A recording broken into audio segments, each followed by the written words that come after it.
ইনকিলাব মঞ্চের এই সংগঠক শরীফ ওসমান হাদিকে আল্লাহ তাআলা বেহেশত নসিব করুন, তার মা, তার সন্তান, তার স্ত্রীকে আল্লাহ ধৈর্য দান করুন।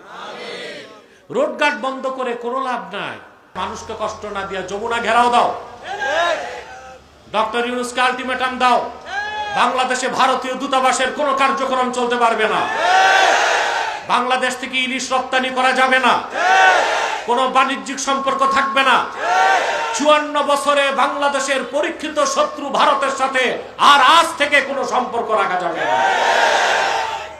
আমাদের সমস্ত রাজনৈতিক দলগুলোকে সিদ্ধান্ত নিতে হবে, শরীফ ওসমান হাদির মৃত্যুকে কেন্দ্র করে বাংলাদেশে আর ভারতীয় আধিপত্যবাদ চলবে না। ভারতপন্থায় যারা রাজনীতি করতে চায়, বাংলাদেশে তাদের রাজনীতি করতে দেওয়া হবে না।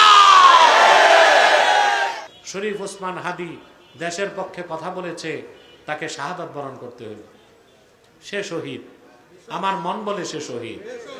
জুমার নামাজের পর গুলিবিদ্ধ হয়েছে, 1 সপ্তাহ পর জুমার রাতে মৃত্যুবরণ করছে।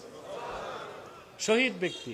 যে সম্ভব হয় আপনারা তার জানাজায় শরীক হবার চেষ্টা করবেন। আমরা দোয়া করব, অল্প বয়সে মাত্র 32 বছর বয়স পেয়েছে, এই বয়সে সে দেশের পক্ষে কথা বলে। ছেলেটা ছিল খুবই ভালো, ছাত্র নেতাদের মধ্যে ইসলামের পক্ষে ছিল তার বলিষ্ঠ কণ্ঠ, 5 ওয়াক্ত নামাজি ছিল, ভারতীয় আধিপত্যবাদের বিরুদ্ধে বক্তব্য দিত, দুর্নীতির বিরুদ্ধে কথা বলতো, এমনকি এনসিপির সমালোচনা সবচেয়ে বেশি সে করছে। ইনকিলাব মঞ্চের এই সংগঠক শরীফ ওসমান হাদিকে আল্লাহ তাআলা বেহেশত নসিব করুন, তার মা, তার সন্তান, তার স্ত্রীকে আল্লাহ ধৈর্য দান করুন। রোডঘাট বন্ধ করে কোনো লাভ নাই।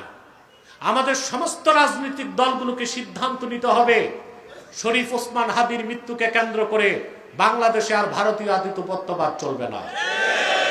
ভারতপন্থায় যারা রাজনীতি করতে চায়, বাংলাদেশে তাদের রাজনীতি করতে দেওয়া হবে না।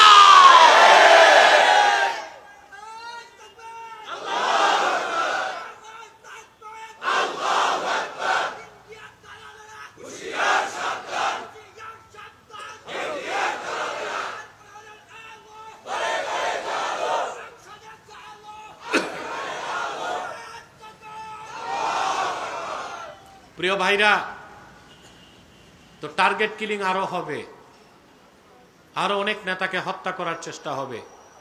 আমি অনেক জায়গায় দোয়াটা দিয়েছি মানুষকে, আপনাদেরও বললাম পড়বেন আপনারা। সকালে 7 বার, সন্ধ্যায় 7 বার, তার মানে ফজর নামাজ বাদ দিয়ে, ফজর নামাজ পড়ে, মাগরিব নামাজ পড়ে এই দোয়াটা পড়বেন। হাসবি আল্লাহু লা ইলাহা ইল্লা হুয়া আলাইহি তাওয়াক্কালতু ওয়া হুয়া রাব্বুল আরশিল আযীম। হযরত ইব্রাহিম আগুন স্পর্শ করার আগে পড়লেন হাসবি আল্লাহু ওয়া নি'মাল ওয়াকিল। চলে গেলেন আগুনে, মুহূর্তের মধ্যে আল্লাহ তাআলা আগুনের মধ্যে তার জন্য সবুজ গালিচা মোড়া, ফুল ফল পুষ্পে ভরা বাগান বানায় দিলেন। আপনারা জানেন না, আপনারা তো মাহফিলে, যাত্রাবাড়ি বন্ধ, ছাত্ররা রোড ব্যারিকেড দিয়ে আন্দোলন করতেছে। প্রায় 40 মিনিট বসে থেকে রং সাইড দিয়ে আসলাম, এসে দেখি ওই যেখানে রাত হয় সেখানে বাঘের ভয়, ছাত্রদের মাঝখানেই পড়লাম। তো ওরা আলহামদুলিল্লাহ আমার পরিচয় পেয়ে কোনো গাড়ি ছাড়ে নাই, আমাকে সসম্মানে পার করে দিছে। আমি আসতে পেরেছি, নতুবা আজকে মাহফিলে আসা সম্ভব হতো না।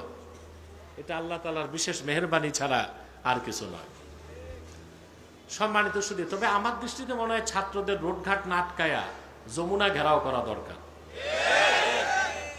সমস্যা ওখানে, সমস্যা কই?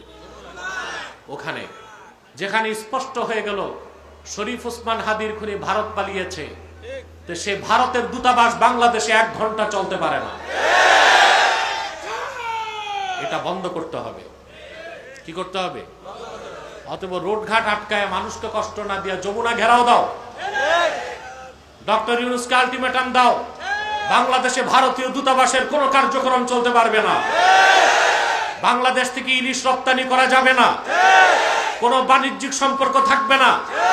54 বছরে বাংলাদেশের পরীক্ষিত শত্রু ভারতের সাথে আর আজ থেকে কোনো সম্পর্ক রাখা যাবে না। এটা চান আপনারা? তো রোড আটকে লাভ কি? যারা আন্দোলন করছে তারা সরকারেরই লোক, আর সরকার তাদের লোক। এনে বাদীকে আর বিবাদীকে আমি বুঝতেছি না। অতএব যমুনা ঘেরাও করা দরকার। কি ঘেরাও করা দরকার? তাইলে যদি সমাধান কিছু একটা আসে।